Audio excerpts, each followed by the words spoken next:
mag-resign muna itong administration ni Marcos para magbago ang ating sistema at ang ating lipunan.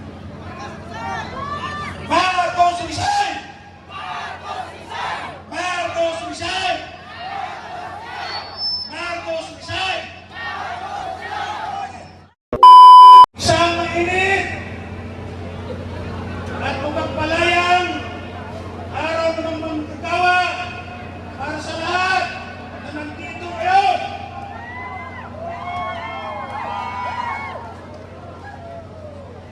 Alam namin na malayo yung mga pinanggalingan ninyo, lalong-lalo na kung galing sa Region 3, Bataan, galing sa Region 4A, at sa iba-ibang lalawigan karating ng Manila.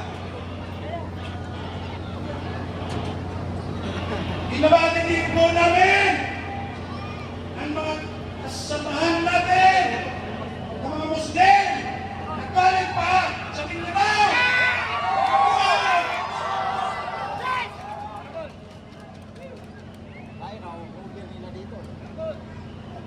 Konting tiyagalan. Mainit po, mainit. Pero kasama po yan sa pagkikibaka, sa pagkat marami pa tayong naharapin na pagkikibaka. Kaya itong araw nito, ano mo na lang po ito?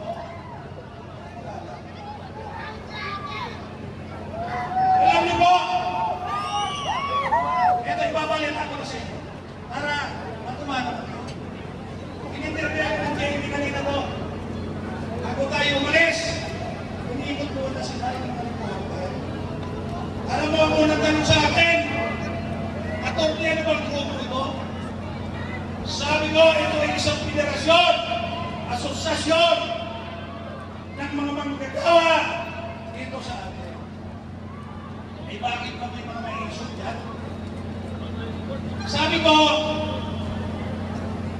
talagang kasama namin yan sapagkat sumusuporta ko yan sa advokasya sa mga manggagawa na matagal nang naghihirap at asikaso pinapagsintong ating pamalaan. Isa pa, ito pa kasabihin nyo bubuo tayo ng salitang bangko.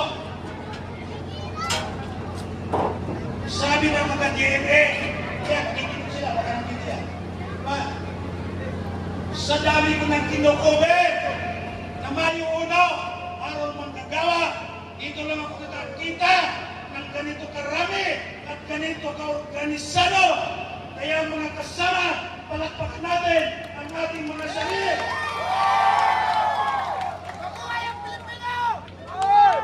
Yan po ay patunay na pag nagkakaisang manggagawa at ibang mamamayan, lalakas po tayo.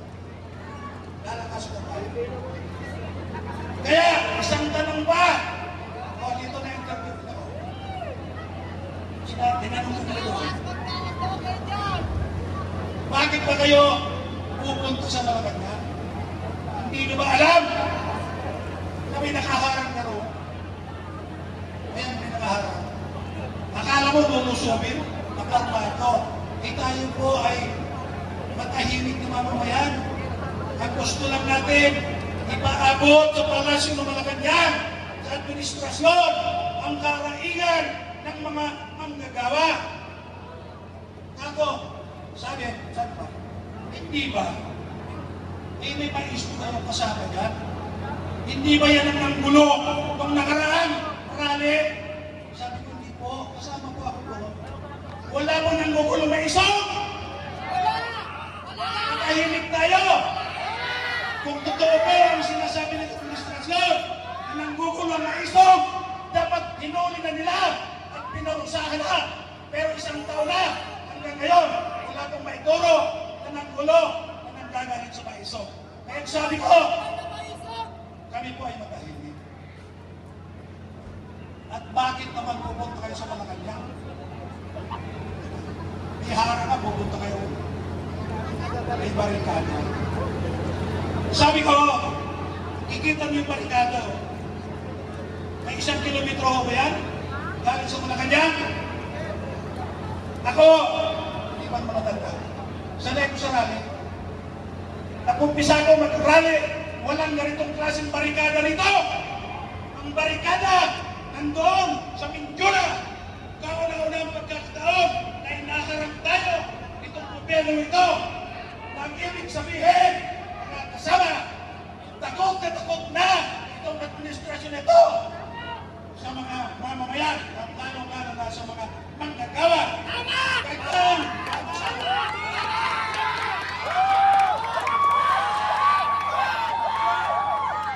kita nyo, yung mga kasama natin pulis, yun. Wasap kami kanina. Sabi ko, kami naman sanay sa rally. Hindi kami nagmugulo. Payagan nyo lang kami ipaabot ang aming mensahe. Kami ay mag-disperse ng mapayapa mamaya. Ilan no bang speakers ninyo? Sabi ko initially 8. Pero kako, nung makita na marami itong nagrarally, may mga tumatawag sa organizations namin. Baka raw, gustong pumunta rito at magsalita rin. Alam mo, sabi ko, hindi na namin pitiyagan. Sapagkat malamang sa malamang, yung oras na nagtiko tayo, kulang yan para sa mga manggagawa. Kaya tayo na lang magsasalita. Kasama natin yung mga taga-maiso.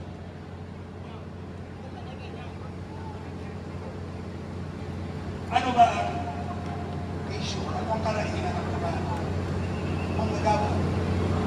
Siyempre po, lagi-lagi naman yan. Kailan pa guminawa ang buhay ng mga manggagawa? Kahit kailan. Pero sa panahon ng itong administration itong si Marcos, lalo tayong naghihirap. Okay. Bakit? Kamo, tingnan niyo yung ginagawa nila. Ha? Matagal na akong leader ng manggagawa. Isa pa, sasabihin ko sa inyo, ito lang ang Mayo 1 na hindi inimbita at nagkaroon ng seremonya sa Malacanang. Isa pa, doon sa kauna-una presidente. So yan ang nagpapakita. Na itong administrasyon na ito, walang pakiramdam, walang simpatya, at walang pagpapahalaga sa mga manggagawa. Bakit sa Malacanang kayo sasalita? Ako para makahabot sa mga. Ngayon mo sasabihin ito. Bakit mga kaibigan natin ito? Sabi ko yung sasabihin naman namin dito, hindi na bago. Pero ipapaliwanag lang namin sa inyo. Diba? Sapagkat yung paghihirap ng mga manggagawa ng mamamayan, tuloy-tuloy na paghihirap, lalo sa panahon ito, ang pangunahing dahilan dyan, mga kasama, ay ang pagtaas ng bilihin, inflation. Pero anong ginagawa ng gobyerno? Tumaas yung langis. Lahat tayo ay apektado. Bakit ba? Tumataas ang langis kahit na dati naman hindi tumataas doon sa pinanggagalingan. Sapagkat alam nyo mga kasama, tumataas at lalong mataas ang langis sa Pilipinas.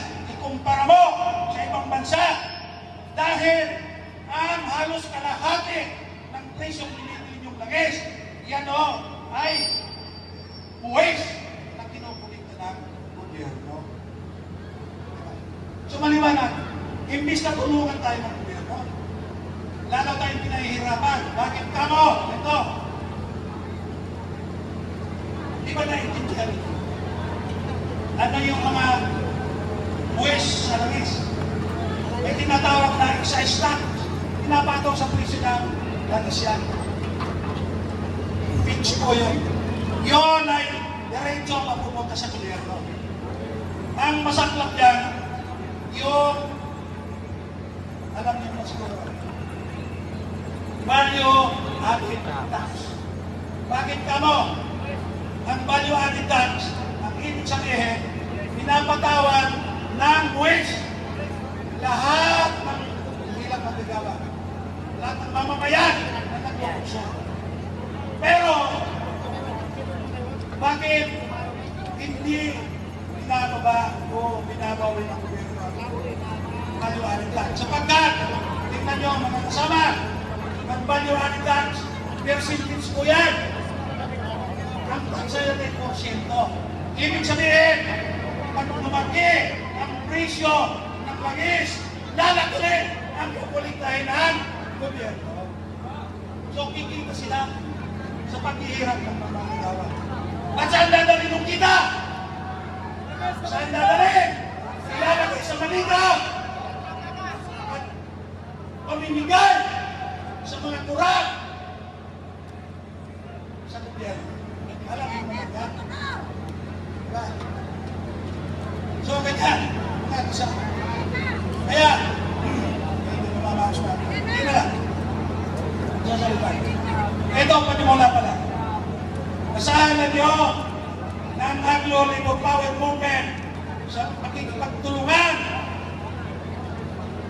ng maison, tuloy-tuloy tayong kikilos para sa bayan.